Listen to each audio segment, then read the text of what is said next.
Several businesses have closed in Glastonbury and the surrounding towns. How can we reverse this trend? Thank you for the question. You know, we have discussions like the ones that we just heard about affordable housing, about development that takes place within our town. And I do agree that when we talk about development, we have to do so in a responsible and sustainable way, right? But the fact is that we need development in this town, right?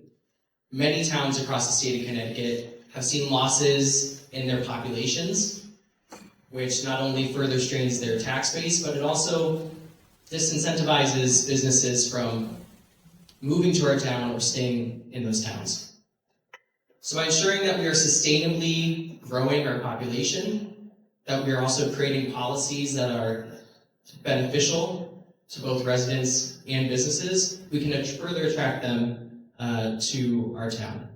And that to me is really the biggest thing. You need people who are going to frequent these businesses so that these businesses have incentive to stay open.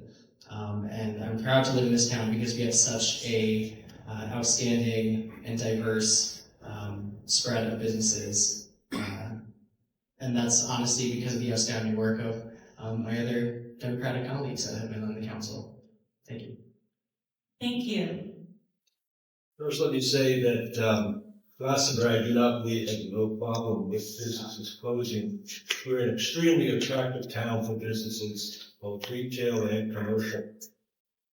I do think, however, that it's very critical that our zoning ordinances are very clear, and I think it's also critical that the administration of our zoning ordinances and building permits is very straightforward and takes it in a timely basis. So again, I don't really perceive that as an issue. We've been extremely successful with economic development in town. You only need to look out at Western Boulevard and see all the medical offices that have been built there, contributing to our tax base. I will say, however, that it's important for the town to work to try to maintain our commercial properties because they do reduce the tax burden on our residences. Thank you. A developer is looking to build 150 homes on the site of Gut Farm and is proposing to set aside 20% for affordable housing. Do you support this plan? Why or why not? I think this is a great topic. The Gut Farm development had a lot of participation from within town. There was a coalition that came to many town council meetings to talk about changes that they wanted to see within the development to make it more attractive to the area, most notably not having it go out onto Addison Road. The developer worked not only with the residents, talking with each one of them, changing up their plans for that, but they also worked with the town and with the town council on how they would go about building this development. One thing that this development addresses within our town that we don't see a lot with new development now is the missing middle. So most development that you see within town right now is either 8-30Gs or apartments or huge houses that most people couldn't afford. This development that's going in will have duplexes and townhomes in it. And I think they will be rentals, which I don't know. I really wish that it could build home ownership in town. But this developer has done everything that has been asked of them, both from the town and from the residents. It addresses the missing middle. They put in, they were preserving where the farm stand was with the flower fields. Too. They built walking paths within it. So I just think overall, this is the kind of development we want to see in town, and having developers working with us instead of going to 8-30J. You might have just seen me nudge Tom. I had to ask him to remind me whether that was a formal application or not, because if it was formal, we wouldn't be able to comment on it. It would be a prejudgment of a zoning application. So I'm going to tread lightly because it has been in the public. My issue with, what I'm thinking about with this issue particularly is the backside of the proposal abuts Eastern Boulevard, which is commercial property. And you just heard Wick say we would rather have more commercial property to enhance our tax base. That's what's troubling me about this project. We give up that land for commercial space. we're limiting our potential for tax revenue that comes from commercial development that doesn't impact our school system, which impacts all of our taxes.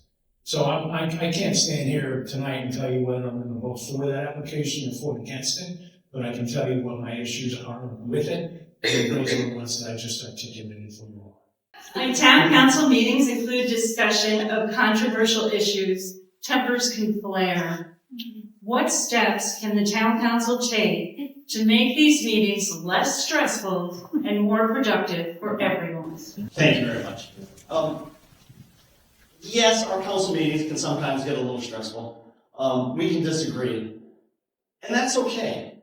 We have healthy discussions. By and large, our conversations, whether or not we disagree with each other, I think are respectful to each other.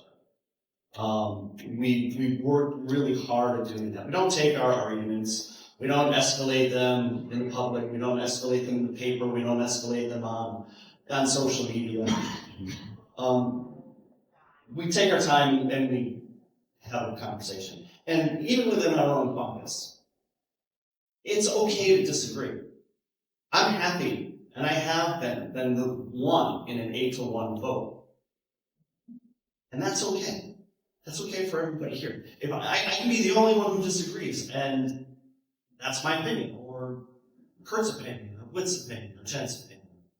So, I don't see where that is a problem. Our meetings will go long, we may vocally disagree, but it's respectful, and I think we've been able to maintain that through at least my time on the council. I don't see this being an issue for the town council. I think we've always been respectful. The only point I would make is we just need to make sure Tom looks the right side of the field. This May is the 250th birthday of the adoption of the Declaration of Independence. How can we use this opportunity to find common ground in Glastonbury? I love this question. About a year ago, I think a year or two ago, I brought up at a town council meeting that we were coming up on the 250th anniversary of our country, and that we should take the opportunity to plan events within town. That has been, that responsibility has been delegated to our Parks and Rec committee and department, and they are in the process of planning events throughout town. And one of the things that we wanted to make sure, I think it was Tom that mentioned, let's make sure that we have events that go throughout the whole year, not just on the 4th of July, but throughout the whole year, throughout the different parts of town. I think Jen talked about the need for making sure that all voices were heard within the process and making sure that we represented all the different people that have lived within Glastonbury over that 250 years. Like I said, I think we get along very well within the town council, and I hope that having these events throughout the town will help bring the whole community together and really see what makes our country special. Because a democracy such as ours, everybody has a say. We all get to go and vote now through November 5th or 4th. 4th, 5th. Now through November 4th. So, like I said, I hope that all of these activities help bring people together and help us feel very patriotic about our country. I welcome you to vote on this. Mary's right. She brought this subject up about a year ago, and I thought it was a brilliant idea to celebrate our 250th anniversary of the signing of the Declaration of Independence. And I was thinking, I think last week I might have been lying in bed staring at the ceiling, that even though Tom will probably disagree because it's not succinct enough, that each of us at the town council should take a section of the Declaration of Independence and read it out loud, as your elected officials should all be able to return to the council. And the same thing with the Constitution. Take a section of the Constitution and read it publicly, because those are our founding documents. Article 4, Section 4, it's a Republican form of government, which means we're represented. We are a constitutional republic, And I think that should be explained through the reading of the Constitution and the Declaration of Independence. We can also highlight Madison's notes that he took vociferously when he was at the Constitutional Convention. The founding documents are just an amazing and brilliant discovery of a new America, and we should be celebrating that throughout the year. The Parks and Rec Commission did come in the other night, and they don't want to do fireworks, and I'm very disappointed. I want to see fireworks on the 4th of July, and not, what do they call them there? A drum show. So, reading the documents that form our country, I think is important to do throughout the course of next year. Glastonbury Solar One is currently under construction. What is your position on solar energy? I like it, and I wish my lot wasn't so wooded, because I definitely have some. The issue, of course, is what happens when you're taking prime farmland and putting a solar field there. And that's a tough one, because clearly it's clean energy, we need it, but we also need farmland. In this case, it was I think Catholic Cemetery Association owned the land. They came up with I believe it was a lease arrangement with the solar firm to put those solar cells in. If you're a neighbor, you might prefer cemetery. I was going to say be required, but I'm not even sure that's the case. So I think you're going to have to see more solar in Connecticut. I think it makes more sense in Las Vegas, where it's sunny all the time. But I can't say that I would. Thank you. So my position on solar energy is that I think it's a really great idea. I think that Glastonbury, first of all, as a community, strongly supports solar, so we have solar on most of our municipal buildings and schools. I think we've basically maximized the amount of solar we can have. We are a Sustainable CT Gold certified community, as well as recognized by Sustainable CT as a climate leader. So I think from a town level, we have done a lot on solar, and I know that a lot of residents also have solar and are very interested in solar right now, especially with our electric rates being so high. And I think that there are a lot of opportunities in Glastonbury for larger scale solar. So I'm not talking about the Glastonbury Solar One, which is on prime farmland, which is really unfortunate. Unfortunately, we didn't have any say in that decision because it's privately owned land, and those decisions on larger solar developments is made by the Connecticut Siting Council, although we did object before the reason of it being on prime farmland. There are open space tracts in Glastonbury that are out of sight of roads, residences, and if they're, especially on like a nice south-facing slope, those are really great opportunities to add solar for our, local generation that feeds into the grid, that provides lower cost electricity. And I think there's also opportunities to take advantage of state grant mechanisms such as the Shared Clean Energy Facility, which prioritizes solar development on brownfields and just like other less prime properties than farmland.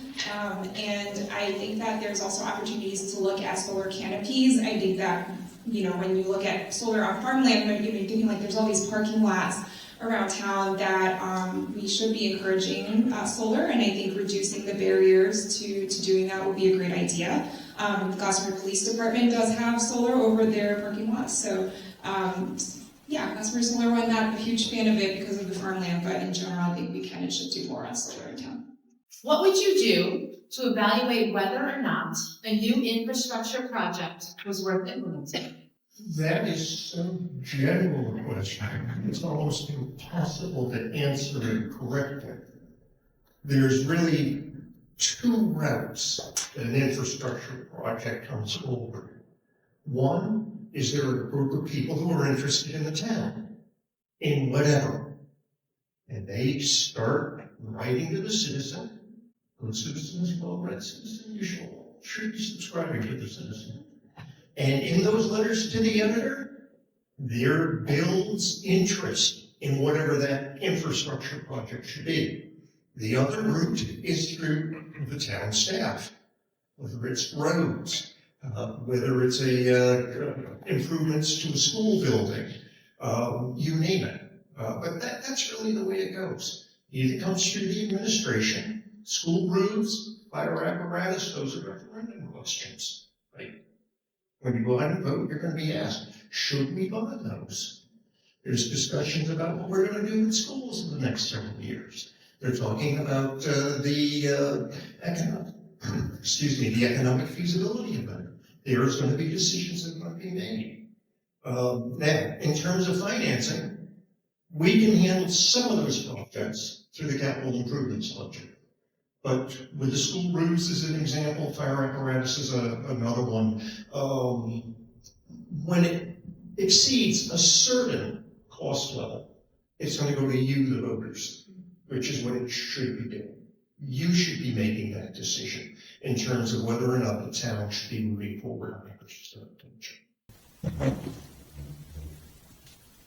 Yeah, that is a very general question, so I'm going to take this opportunity. We have a fire commissioner sitting right here in front of us, so I'm going to say that infrastructure includes fire apparatus, which we have on the ballot, and it's our second question. We have roofs, fire apparatus, and the synthetic turf field ban or not ban.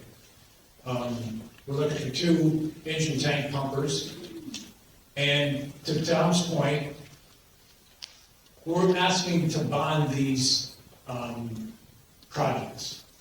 They have to be done, but we don't have enough cash to pay for everything in our capital improvement program on cash. So we're asking the voters to bond it. But either way, we're going to have to pay for these. It's either going to be through cash or through a bonding, and then we can pay for it over a 20-year period. Well, I'm at it with the fire department. We are in need of volunteer firefighters. There's only 105 members. There used to be as many as 150.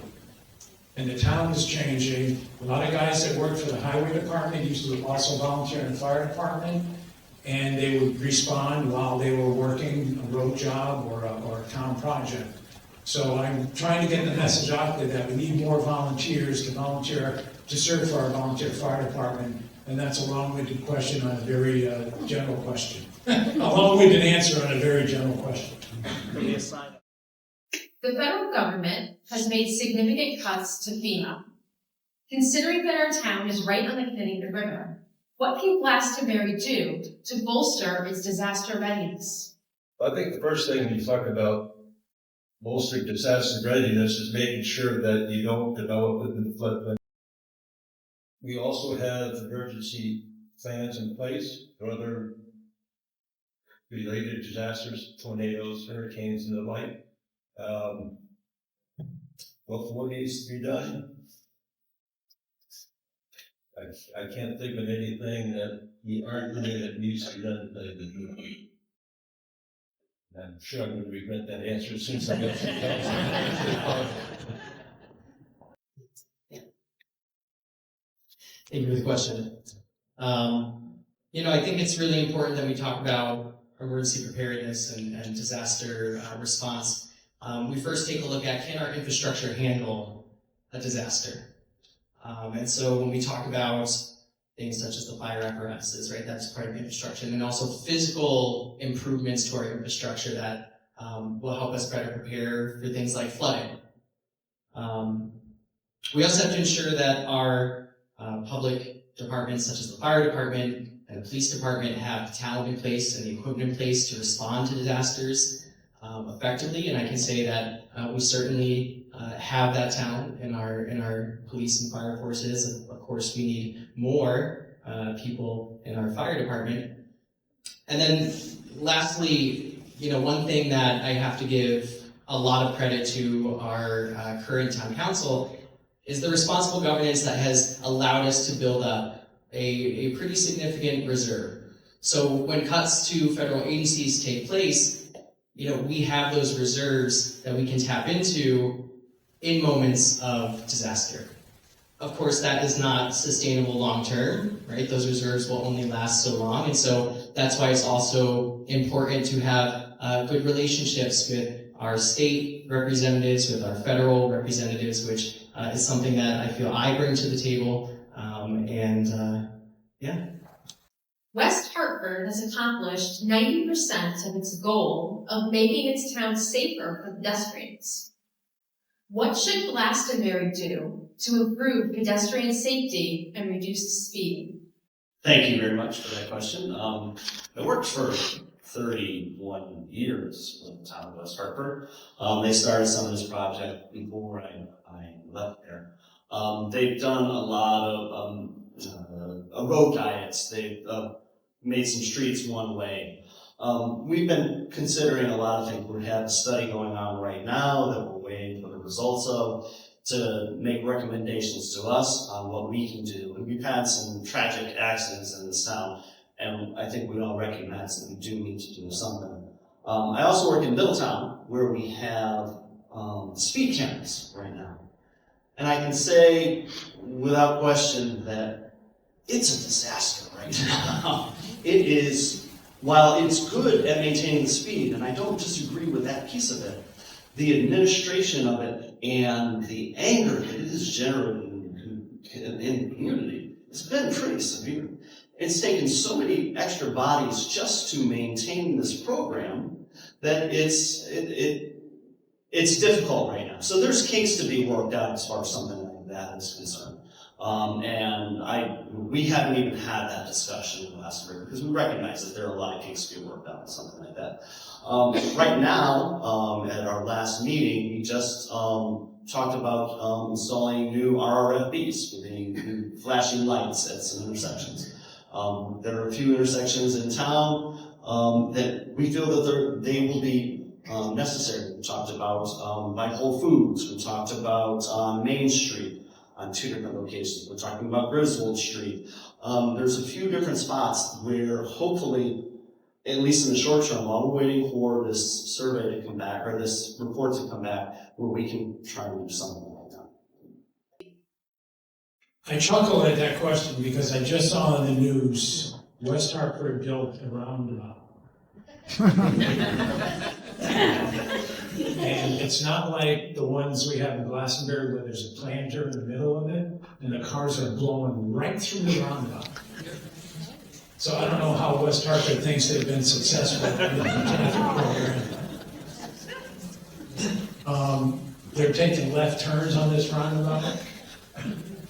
Our traffic division, the police department, has 3 officers, a sergeant, a supervisor, and 2 officers. So I don't know if there's more officers that need to be in the traffic unit to enforce traffic laws, including stop signs and red light violations. I drive a pickup truck, so I can look down at people that I'm going by, and they're always on their phones. And they're not paying attention to the road. So I don't know if it's anything that the town can do structurally to stop this. Or I know people understand, and there's been educational programs on paying attention when you're on the road. That's a lot of equipment you're driving, and if you're not paying attention, and for some reason speed is a big factor these days. I don't know what causes people to drive as fast as they do. But Larry's right, we're talking about some very particular intersections and roadways, Main Street near Hubbard, Main Street near College Way, and Griswold Street. Griswold Street has been a big problem, speed and lack of paying attention, and we're trying to address Griswold Street as well. Do you believe that the town's library commission should include people with differing viewpoints? Why or why not? Absolutely.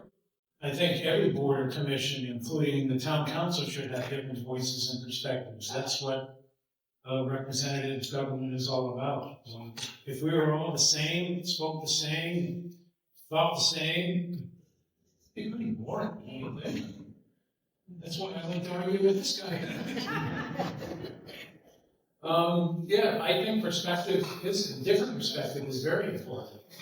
It's vital to a representative government. It's vital to a vibrant community. And we don't always have to agree. I think Larry spoke earlier about our conduct at a council meeting. We don't always agree, but we're not at each other's throats either.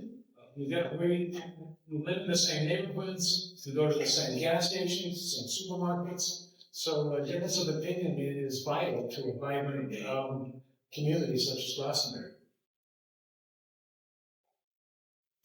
For those of you who know me, you know that I have a special relationship with books. I run a book auction, and the profits from that book auction are given out to charitable organizations here in Connecticut. I had a little internet bookshop. I was an author. I was an editor. Books for me are sacred. Now, if there's a church, it's the library. It is an institution that needs to house a diversity of opinion in terms of its written material that should not be restricted. And so I would agree totally with Kurt in terms of a variety of opinions, with the understanding that censorship is not going to be permitted. The books that I see every year that are on the banned list, Huckleberry Finn, cut me a break. To Kill a Mockingbird, you must be kidding. Ulysses, well, along with Finnegan's Wake, it was never an easy read. But yes, diversity of opinion, censorship in a library, no. Is there a provision in the Ethics Code of Conduct for members to recuse themselves, and how is this enforced? Thank you for the question. I don't believe there's a specific mechanism in our code of ethics, but I could certainly be wrong. In terms of recusals, our town council's rules of procedure and practice has been to follow the Robert's Rules of Order. That manual really encourages fair and respectful debate that respects the majority opinion, but also allows participation of minority opinions, and it does set provisions for recusals when there's a potential conflict of interest or a perceived conflict of interest. And in those cases, the Roberts Rules say that recusals, a member may recuse themselves from the vote, but they're not necessarily required to recuse themselves from the discussion. But I learned that our council's standard practice is that the member who it would be recusing themselves from the vote would also recuse themselves from the discussion. So I believe that is the standard practice that we have been following, and I think that members who have recused themselves in the times that I've been on the council, those have all been appropriate, and I haven't seen anything where it was not appropriate. So I hope that addresses the question. Thank you. I believe the Code of Ethics says that if you have a conflict, you will not participate in the vote on the issue. Town planning and zoning has had a policy, if you're within 500 feet of a project, you will not participate, you'll recuse yourself. The council has been pretty good about identifying potential conflicts, and people have brought up that they have a conflict or they think they might have a perceived conflict, and they've asked fellow council members if indeed they agree. If they do, the people that generally recuse themselves. I haven't seen a problem with it on the council in my years there. That's significant. I think we actually do have a code of ethics. We actually have a requirement that council members, actually all elected officials and appointed officials, review the ethics requirements of the town. The riverfront boat launch has experienced temporary closures because of the sedimentation problem. Why is this a serious issue, and how would you address it? Take it out. I have really not a whole lot of knowledge on river functions, but the way the river comes down and you have a little curve where the boathouse is, and the sedimentation piles up where the docks that were just recently removed, that's where the sedimentation is. There's a fire boat there that had to be relocated because the sedimentation was getting too thick, too deep.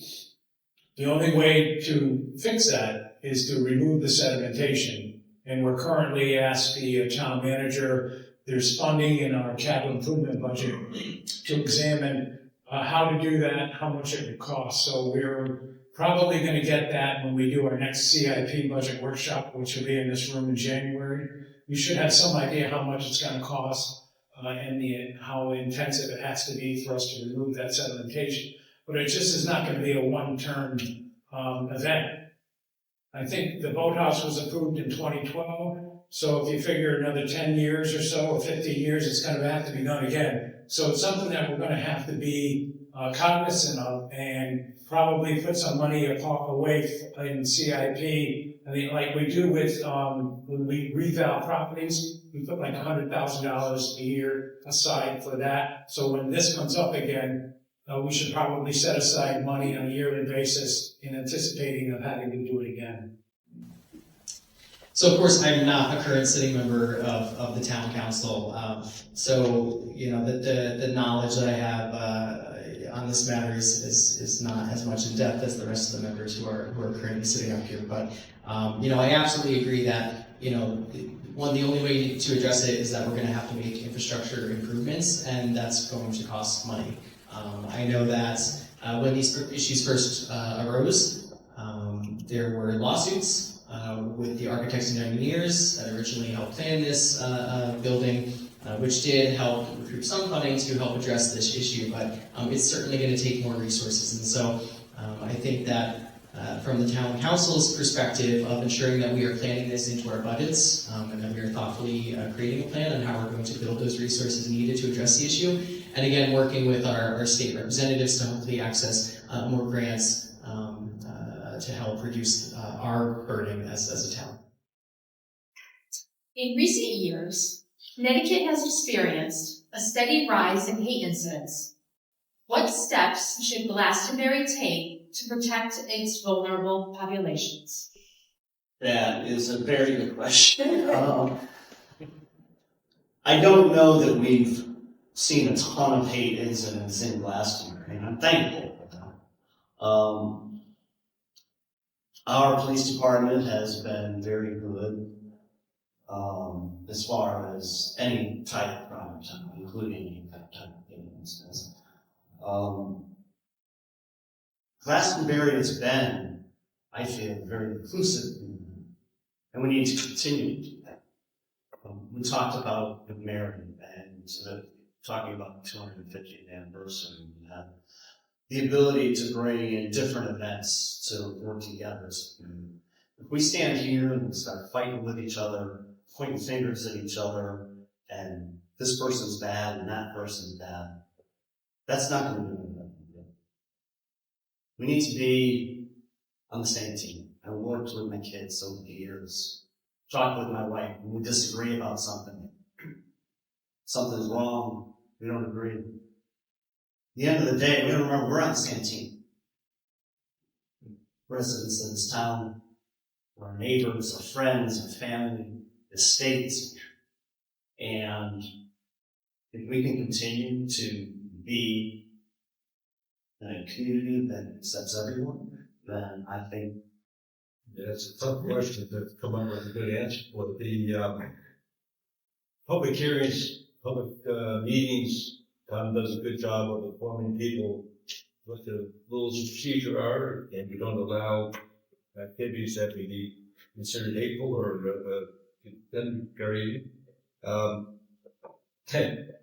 I think a lot of the problem we're seeing today is actually a function of people spending too much time on their phones and being in a little bubble and not getting a broader perspective on other people's opinions. I'm not sure what the town can do about it. I think parents can do something about it. I think schools can do something about it. But again, what the town can do is make sure that when we do have public forums, public meetings, that type of activity is not allowed. How will you work toward encouraging or educating younger generations to become more civically engaged as more and more young and new families move to Glastonbury? That's a very good question. I got my start doing this work when I was a senior in high school. There was a required class called Current Issues, and my CI teacher was John Cooper, who passed away a year ago. And the town council, it was 1977, 78, the town council members came in and did a presentation in front of the CI class. And I said, geez, I'd like to be doing that someday. And here I am. And I don't know if there's anybody younger than, I'm 66 years old. I don't know if there's anybody younger than me that's interested in doing this work. And it kind of freaks me out. I had a conversation with somebody during the break. I continue to do this because I'm afraid of who's going to follow me.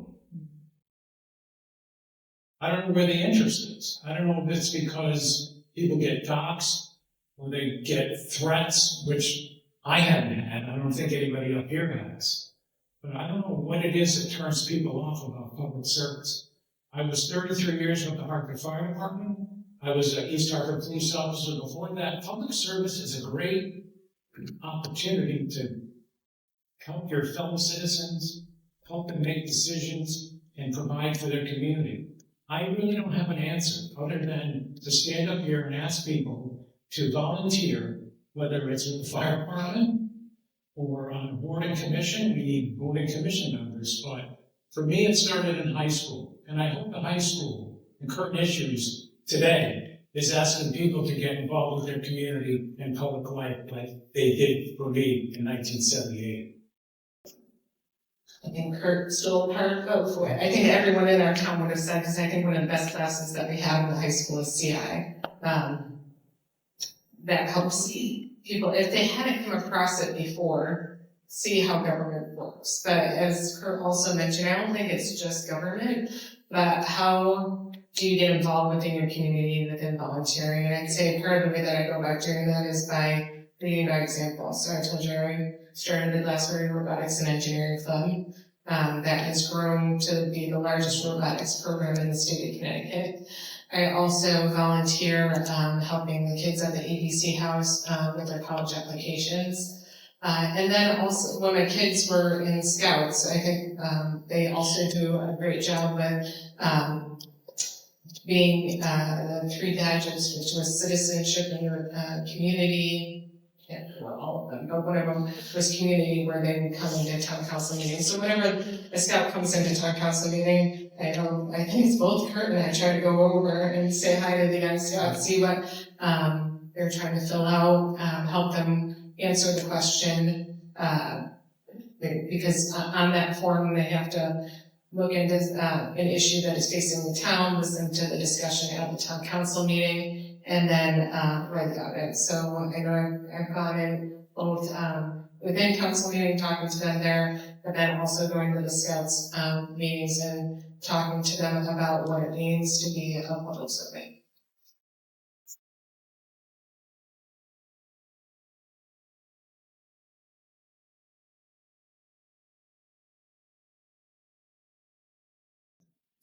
Okay, thank you so much. I am actually going to stand now. I realized that was part of the rules. So thank you for the opportunity. I think having forums like this really helps us actually figure out what we think about different issues and to hear each other articulate it and to see all of you and hope that you took something away from it and that you can share, what you learned with your friends and neighbors in order to make an informed vote. I think that local service, like many of my colleagues have already mentioned, local service is so meaningful. It feels to me like the antidote to some of the just feelings of hopelessness or powerlessness that you sometimes feel at the state or national level. And I think especially in sort of kind of a divisive time, I do think that when we have our challenges here in town, for me it's been really great, meaningful, and inspiring, I think, to serve in this community and to be able to converse with all of you. I believe that I bring some good experience on the town council and from my background, my professional experience, my life experience, and I do hope that all of you will come out to vote if you haven't already. I hope that you will continue to ask questions of your elected officials and continue the dialogue. I think some of these issues, the questions were good, some of them were quite open-ended, and some of them we're not as much, and oftentimes on any given issue, it's really not black or white. The artificial turf issue, I think people might have been surprised or maybe even disappointed about my response. I live with that. I'm happy to defend that, but you may feel differently. And we each have to sort of decide what that is within us in order to best represent all of you. So thank you and have a great evening. Next is Larry Diamond. Thank you to talk. Thank you to everybody who came out tonight. Thank you to my fellow candidates, the ones that were able to make it tonight. And a special thank you to my wife. She has been incredibly supportive in my past 8 years, and I can't do this without her. Going forward, why am I here? I want to continue the good work that I feel that we've done in the past 8 years on council. I want to continue to bring thoughtful, responsible budgets that maintain the essential services that we need in this town that so many people rely on. I want to continue to support our high-quality education system, but do that while still being fair to taxpayers. I want to work to continue to create affordable housing options. So like what Mary talked about, the missing middle, people who are able to stay, who work in this town, who age in this town, are able to live in this town. I can tell you a lot of things that I didn't want to do up here, but at the end of the day, new priorities emerge all the time. So something that I can be totally my number one priority right now, today, next month, could be number 2, 3, 4 on the list. I think we have to be able to navigate that, and I have shown the ability, the knowledge and the dedication to guide us through that. I think that you've been excellent stewards in my past 8 years, this council. And so I hope that you will support me.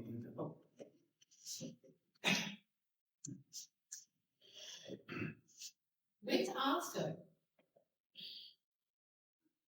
Thank you for hosting this process. Thanks everybody for coming out tonight. The most important thing that the town council does is manage the town budget, which they do in association working with the town manager. Artificial turf fields, and crosswalks are all important issues, but the most important thing the council does is control the town budget and make sure that we can preserve the quality of services that the town provides without putting it undue burden on our taxpayers. I'd like to continue that process. I appreciate your vote in November. Thank you. Next is Mary LaChance. I don't think I need to tell anybody who's sitting in this room that your vote counts most in municipal elections. So I hope you spread the word, get the word out there, tell all your friends, family, whoever within the community that they need to get out and vote. And I don't really care who they're voting for, because what is important is that we're representing the people within the town. So the more people we get out to vote, the better. Why I think you should continue to elect the Democratic majority on the town council is I think that we've done a good job over the last 8 years, having reasonable budgets, prioritizing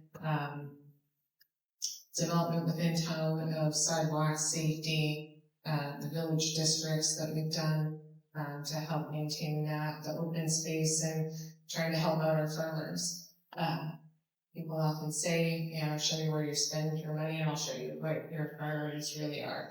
And I think that we've done a good job with that. So I hope they all get out and vote anytime between now and November 4th.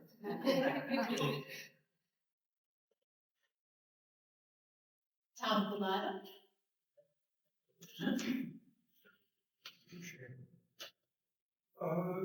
Just a remark or two about public service.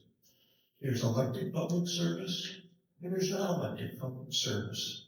Talk is a wonderful example of non-elected public service. They don't get any kudos. They caught a lot of criticism in the past, but this evening serves as a wonderful example of why talk exists. It is a public service they're providing in terms of having you meet us in a different format than what we're used to. And I just remembered you wanted me to stand. Public service is also tutoring. Public service is volunteering for the fire department. And if you're crazy enough, public service is sometimes running for public office and catching heat. I can tell you, over my career, I've caught a lot of heat. And occasionally praise, sometimes from my wife. Sometimes not. Sometimes she has issues with some of the positions I've taken over time. Early voting has started. I went through the process today. It is interesting. I learned you do not say hello to Jill Greason because she was in step 2 until you go through step 1. And if you sort of go to step 2, before you've dealt with step 1, they get angry. You've got 6 votes. I would be honored if you could give me one of those 6. Anthony Delizia.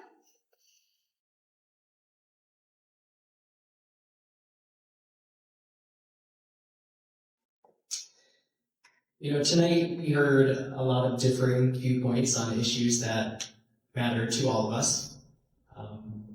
But we also heard alignment on some of these issues across party lines. In today's political climate, I think there are people that want you to believe that someone who holds an opposing viewpoint is the enemy, that somehow they are not worth the benefit of the doubt, and that is simply not true. While some of that sentiment has trickled down into parts of our community, I know that the majority of our residents, the majority of the people sitting in this room today, and every single one of these people sitting next to me, both Democrat and Republican, understand the importance of dialogue and mutual respect. I think that is the beauty of local government. Us all up here are citizens of Glastonbury, people who, volunteers, who simply want to just make decisions that, while in different ways, will result in a Glastonbury that is better for all of us. And so, if you entrust me with your vote and with the honor of representing you on town council, that is something that I can vow. I vow that I will engage in dialogue, that I will lead with an open mind, that I will be thoughtful and take a research to making well-informed decisions. Because I love this town. And I want to create a Glastonbury and leave behind a Glastonbury that my future kids will be proud of, and that the future generations of Glastonbury will be proud of. Thank you so much for having me. And finally, Kurt Caddy. As I mentioned in my opening remarks, next month will be the 60th anniversary of the Kavanaugh family becoming part of the fabric of community life here in Glastonbury. Graduated high school in 1978. John Cooper was a very influential teacher that I had and passed away about a year ago. We had a fatal fire down the street from where I grew up. And I believe that was the impetus for my brother to join the Glastonbury Volunteer Fire Company No. 4. I followed him, then I left and went to the Glastonbury Police Department as a special police officer. And I went to East Hartford PD and Hartford Fire Department for 33 years. My nephew is a police officer here in town. My niece is a member of the Board of Education. We love this community. And I believe that I have an important voice on the town council, and I want to continue this work. I wrote a letter to the editor that's in the paper this week that people say this is a thankless job. I don't believe it is at all. I've met some really great people doing this work, dealt with some really interesting issues that affect people's lives. And I want to continue to do it. And Charlie Monaco used to say, you've got 6 votes when you go into that voting booth, you have 6 choices. And I hope that you'll choose me as one of those votes, because I want to continue Glastonbury's journey into what an early pilgrim, John Winthrop, called, when he discovered America, he found a shining city upon a hill. Thank you very much. Candidates, thank you very much for your time tonight, and thank you for your preparation. Thank you.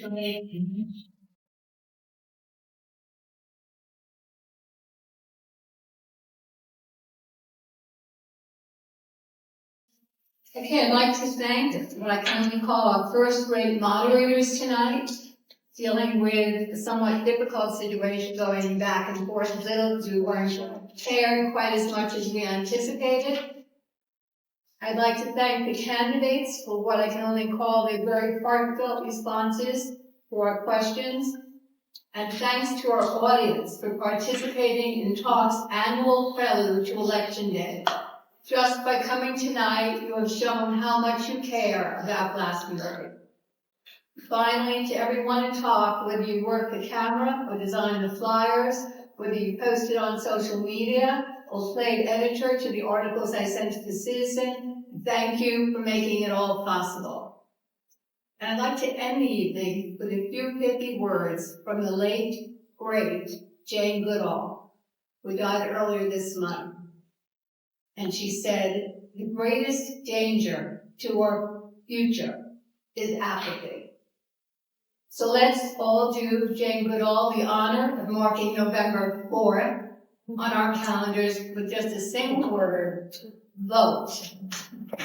And thanks to everyone here for coming tonight, and please remember the cookie you got. Remember to drop your evaluation form in the basket. They're not put letters on and tell you what the basket is for near the door when you leave. So thank everyone and good night, and thank everyone.